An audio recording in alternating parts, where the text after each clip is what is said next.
வணக்கம் மக்களே, நீங்க பார்க்கறது கேட்கறது லாஸ்ட் ஷோ. நாங்க ஹோஸ்ட். இன்னைக்கு நம்ம பார்க்க போறது என்னன்னு பார்த்தீங்கன்னா, தோர் 1 மூவி ரிவ்யூ தான் பார்க்க போறோம்.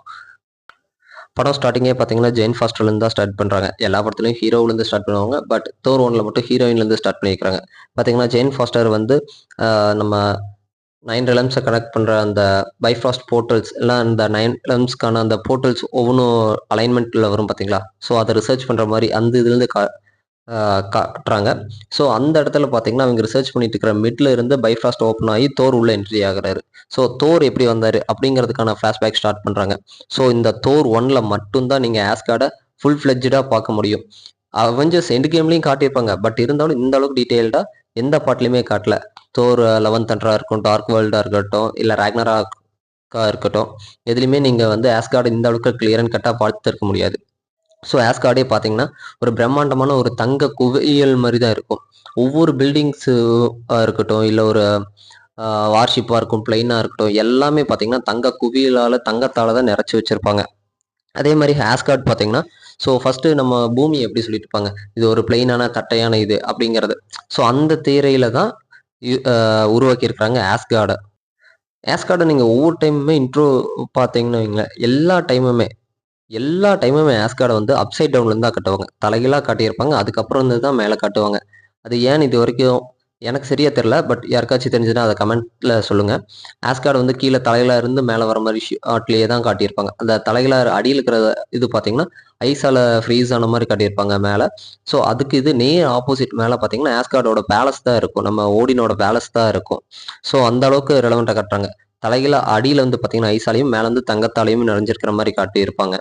ஸோ அங்க வந்து சைல்டு தோர் 2 லோக்கி காட்டுறாங்க. மியால்மியர் அந்த சைட்லயே காட்டியிருப்பாங்க. அண்ட் எட்டர்னிட்டி ஃபயரும் காட்டியிருப்பாங்க.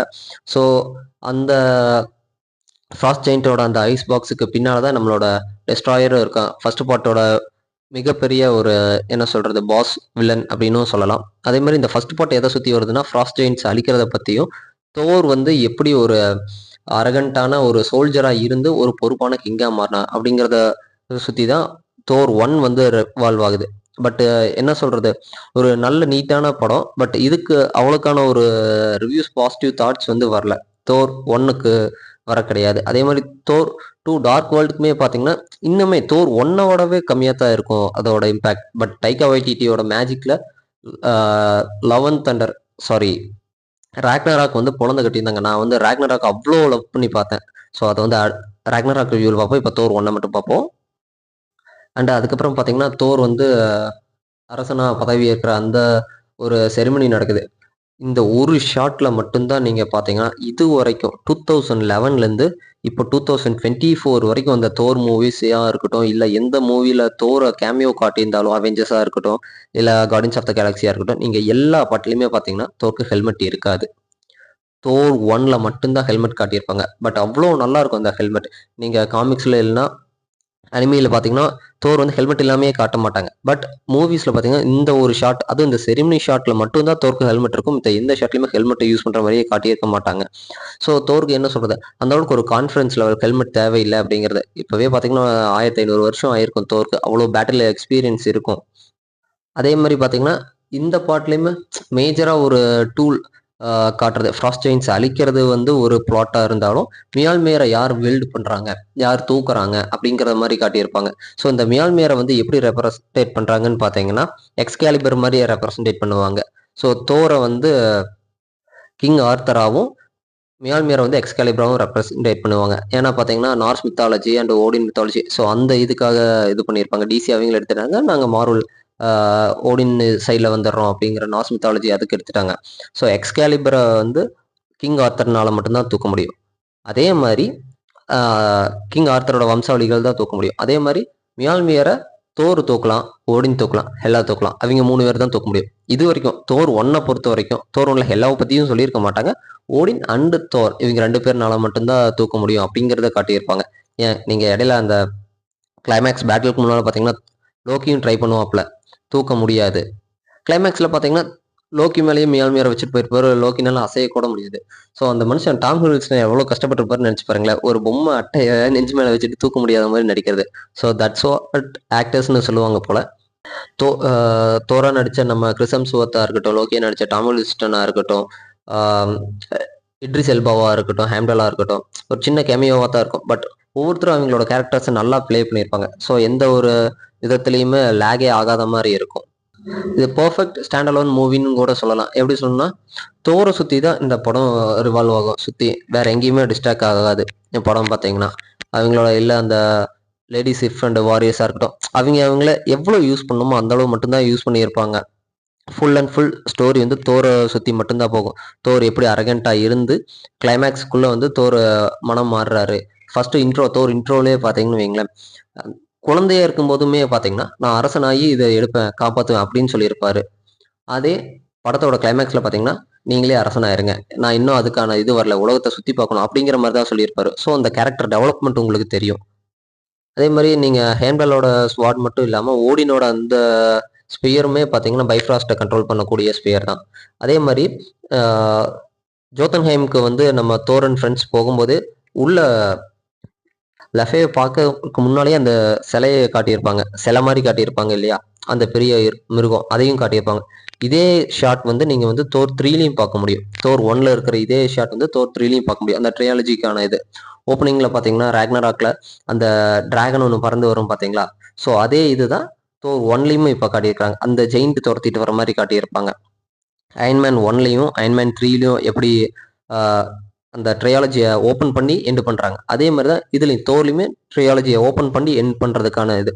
தோர் 1ல வந்து இந்த ஃபாஸ்ட் ஜெயிண்டோட அந்த அனிமலை வந்து கொள்ளுவாப்புல, தோர் பறந்து வந்து தான் இது பண்ணுவாப்புல. அதே மாதிரி தோர் ராக்னராக்லையும் அந்த டிராகன் நடந்திருக்கும். ஸோ மியாரை எப்படியெல்லாம் இது பண்ணுவாங்க. ஸோ அந்த போயிட்டு வர ஸ்லிங் ஷாட்டாக இருக்கட்டும், இது வந்து ஒவ்வொரு பாட்லையுமே காட்டியிருப்பாங்க. அயன்மேனில் வேட்டால் அந்த இது செகண்ட் பார்ட்டில் வந்து கொஞ்சம் மிஸ் பண்ணியிருக்கலாம். பட் தோரில் இருக்கிற எல்லா பாட்லையுமே மியார் கரெக்டாக காட்டியிருப்பாங்க. ஃபஸ்ட்டு 3 பார்ட்லையுமே, அதுவும் இன்ட்ரோ சீன்ஸ்லேயே ஃபஸ்ட்டு பேட்டில் ஸ்டார்ட் பண்ணும்போது இதை வந்து ஜோத்தன்ஹைமில் வந்து இந்த மியார் போயிட்டு வரதா இருக்கட்டும். அதே மாதிரி செகண்ட் பார்ட்டில் வந்து அந்த பேட்டிலில் பார்த்தீங்கன்னா மியார் போயிட்டு வரதா இருக்கட்டும். அதே மாதிரி தேர்ட் பார்ட்டில் வந்து சர்ட்டர் கூட சண்டை போடும்போது போயிட்டு வரும். ஃபோர்த் பார்ட்டில் மியார் இருக்காது, ஸோ அதனால இருக்காது. அதே மாதிரி எண்டு கேமில் பார்த்தீங்கன்னா கேப்டன் யூஸ் பண்ணியிருப்பாங்க. இந்த 3 இடத்துலையுமே அந்த மியால்மியரோட பெர்ஃபெக்ட் சீன்ஸ் வந்து காட்டியிருப்பாங்க. அதே மாதிரி மியால்மியர் பூமியில் விழுந்ததுக்கப்புறம் பார்த்தீங்கன்னா ஸ்டான்லி வந்து அந்த ட்ரக்கை வச்சு கட்டி இழுப்பாரு பார்த்தீங்களா, ட்ரக்கு கட்டாகி போயிடும். அதே அடுத்த ஷாட்டில் தோற அந்த கேன்டீனில் சாப்பிட்டு இருக்கும்போது காட்டினீங்கன்னா பின்னால் பேக்ரவுண்டில் பார்த்தீங்கன்னா ஸ்டான்லியோட அந்த ட்ரக் வரும். ஸோ அந்த கண்டினியூட்டி அப்படியே காட்டியிருப்பாங்க. அங்கே உடஞ்ச ட்ரக் அப்படியே வருது அப்படிங்கிறத வந்து அந்த இதை கண்டினியூவாக அப்படியே காட்டியிருப்பாங்க. அதே மீன் டைமில் ஓடின் மேலே ஆஸ்கார்டில் பார்த்தீங்கன்னா ஹீல் ஆகிட்டு இருப்பார் இல்லைங்களா, ஓடினோட டீப் ஸ்லீப்பில். அதுலேயுமே பார்த்தீங்கன்னா ஓடின் வந்து சுற்றி கோல்டால தான் ஹீல் ஆகிட்டு இருக்க மாதிரி காட்டுவாங்க. ஓடினை சுற்றி அந்த ஒரு டிரான்ஸ்பரண்டான ஒரு இது இருக்கும் பார்த்தீங்களா, ஓடின் ஹீல் ஆகிட்டு இருப்பார் இல்லையா, அது பார்த்தீங்கன்னா கோல்டு. உங்களுக்கு பார்த்தா அந்த கோல்டு கலர்லேயே தெரியும் அது வந்து கோல்டு தான். கோல்டுல தான் அவர் ஹீல் ஆகுறாரு அப்படிங்கிறதே தெரியும். அதே மாதிரி பார்த்தீங்கன்னா வின்டர் சோல்ஜரில் வந்த வில்லன், அந்த மொட்டை வில்லன் இருக்கார் இல்லையா, அவரை காட்டியிருப்பாங்க. ஹாக்காயோட கேமியோ இருக்கும். நீங்கள் இதுவே இது வாட் இஃப்ல பார்த்தீங்கன்னா ஹாக்காய் வந்து தோரை கொல்ற மாதிரி காட்டியிருப்பாங்க. ஸோ இந்த இதுதான் ஆக்சுவல் சீன். தோர் வந்து லோக்கி எப்படி ஹாக்காய் எப்படி இன்ட்ரோ பண்ணாங்க அப்படிங்கிற அந்த சீனாக இருக்கட்டும். அதுக்கப்புறம் இந்த பெஸ்ட் அவர் டிரான்ஸ்ஃபர்மேஷன் சொல்லலாம் பார்த்தீங்களா, அது வந்து தோர் 1ல தான் நடந்திருக்கும். தோர் 3ல இருக்கும், பட் இருந்தாலும் தோர் 1ல தான் இருக்கும். அந்த மியார் வந்து கையில் விழுந்தோன்னையுமே தோர் சூட்டை பார்க்குற சீன் இருக்குது பார்த்தீங்களா, ஒவ்வொன்றும் அந்த பவர் மறுபடியும் என்ன சொல்கிறது, ஒரு மோட்டலாக இருந்து மறுபடியும் இம்மோட்டல் காடாக மாறுற அந்த சீன். ஸோ பக்காவான ஒரு டிரான்ஸ்ஃபர்மேஷன் சீன்னு சொல்லலாம். அதுக்கப்புறம் பார்த்தீங்கன்னா லோக்கி ஃபர்ஸ்ட் பார்ட்ல இருந்து சொல்றது அதுதான், கடைசி பார்ட் சாகிற வரைக்கும் எண்டு கேம் வரைக்குமே சொன்னது, எனக்கு ராஜா ஆகணுங்கிற ஆசை கிடையாது, எனக்கு வந்து தோருக்கு ஈக்குவலாக இருக்கணும், என்னை வந்து தோருக்கு ஈக்குவலாக ட்ரீட் பண்ணும் அப்படின்னு தான். ஏன்னா நீங்கள் ஓடின்னு பார்த்தீங்கன்னு வைங்களேன், எல்லாத்துக்குமே தோருக்கு தான் முக்கியத்துவம் கொடுக்குற மாதிரியே காட்டியிருப்பாங்க. ஒவ்வொரு பாட்டிலையுமே பார்த்தீங்கன்னா ஒவ்வொரு இடத்துலையுமே தோர்ன்னு தான் மென்ஷன் பண்ணுவாங்களே தவிர லோக்கிங்கிற மென்ஷனே இருக்காது. காட் ஆஃப் மிச்சீஃப் மட்டும்தான் சொல்லுவாங்க. பட் இருந்தாலும் லோக்கிக்கான அந்த ஒரு பொசிஷன் கிடைக்கல. அது அவர் குழந்தையிலேருந்தே ஃபீல் பண்ண ஒரு விஷயம்.